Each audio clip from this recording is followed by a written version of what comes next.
let's read us a story, okay? Dawson, Ma'am, I'll read us a story. It's called Love a Family. We were playing outside as we always did when we decided to walk to the top of the mountain. Robert said it was too far to go. Ronnie said, let's run to the top. Rudy just smiled and said, let's take our time and enjoy the outdoors. When we climbed to the top of the ridge, Robert accidentally dropped his hat over the small cliff facing the other side. Rudy told Robert it was too dangerous to climb down and get it. But Ronnie said, no it isn't, and started climbing down the rock face. Rudy said, okay, let's go and get your hat. When we made it to the bottom of the cliff rocks, Robert's hat was on a tree limb. Rudy said, okay, let's rest and climb back up. Robert turned around and said, look, I think this is a cave or something. Ronnie said, yes, I think it is, and if we move this rock away, we could go in and explore.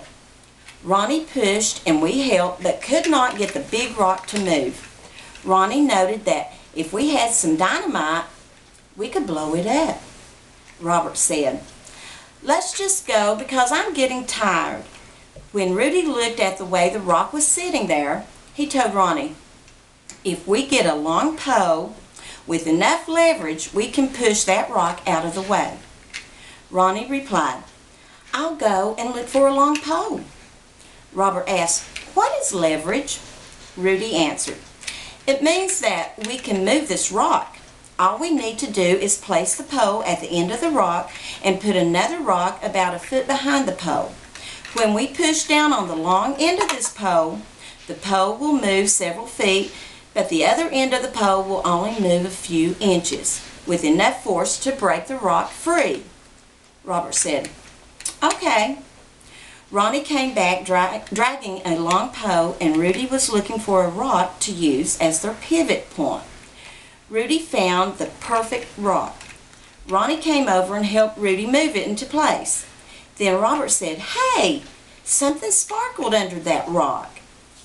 Ronnie and Rudy were so busy getting the rock in place and adjusting the pole, and they didn't even notice what Robert put in his pocket. We went to the end of the pole we had put in place and together pulled down as hard as we could. All of a sudden there was a loud cracking sound. Our pole broke and we went rolling down the hill. Ronnie was so mad he ran all the way back up the hill just to throw the broken pole past us down the hill. Robert thought that was fun and asked if we could do it again. Rudy told Robert, no. Now let's just walk back up and calm Ronnie down before he explodes. After we climbed all the way back up the rock cliff, Rudy noticed the big rock had indeed moved a few inches. Ronnie started pushing on the rock again and we came over and helped. We couldn't believe the rock actually moved far enough for us to crawl back into the cave. Rudy took his time because it was dark. He couldn't tell how big or how long the cave was. Rudy was looking around when he hit his head on the end of a stick. He reached up and couldn't believe what he saw. It was a torch. Rudy was so happy that he told Ronnie and Robert he had found a torch. Robert said, what is a torch? Rudy told Robert that once we put a fire to the end of the rags wrapped around the stick, it would give us enough light to see what was in the cave. Robert complained, we're not allowed to play with fire. Ronnie added, you know we're not allowed to pack or play with matches. Rudy told both of them, that's true, but we have a torch. Rudy saw some flint rocks sitting just inside the opening of the cave. He told Ronnie to find some very dry grass so we can get a fire started. Ronnie and Robert both said, oh no. Rudy said, oh yes. Now get me some really dry grass. We looked around the ground for quite a while gathering dry grass, and Rudy started hitting the flint rocks together and sparks were flying. It took a while, but he finally started the fire. Then Rudy lit the torch and stuck it back in the cave. He couldn't believe how big this cave was. Everyone agreed to go inside and explore. After we were all inside, we followed a path that led us to a large door.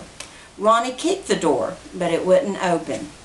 Ronnie ran as hard as he could into the door, and it wouldn't open.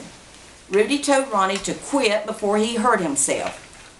Ronnie said, "How are we going to get open this stupid door?" Robert said, "Okay, we tried, but we can't open it, so I'm ready to go." Rudy took a closer look at the door, and he noticed it had a keyhole. So he told everyone to look around for the key. We looked over every inch of the ground, but no key. Ronnie said, "Let's just set the door on fire and burn it down." Rudy told Ronnie that was a really bad idea because it would use up all of our oxygen. Then Robert asked, "What is oxygen?"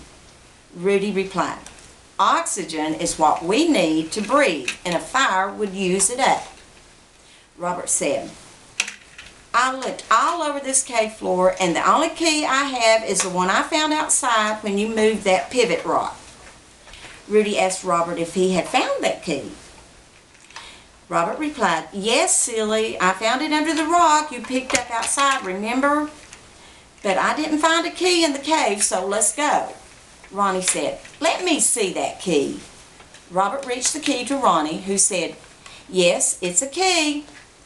Rudy grabbed the key from Ronnie's hand and said, "Let's see if it'll open this door." It was a big skeleton key. The key slid in the keyhole, and when Rudy turned it, a click sound was heard. Then the door started moving forward as it opened all the way. Ronnie said, "I can't see anything." Robert said, "I can't see anything either." Rudy said, "Okay, I know it's dark." He went over and picked up the torch. Ronnie started to go in, but Rudy grabbed his arm and told him to wait. "Now listen, both of you, before we go in there, remember to take your time because this might be dangerous." "Did you hear me, Ronnie?" Ronnie replied, "I know it might be dangerous, so I won't get in a hurry." Rudy said, "Okay, then let's go in and see what's there."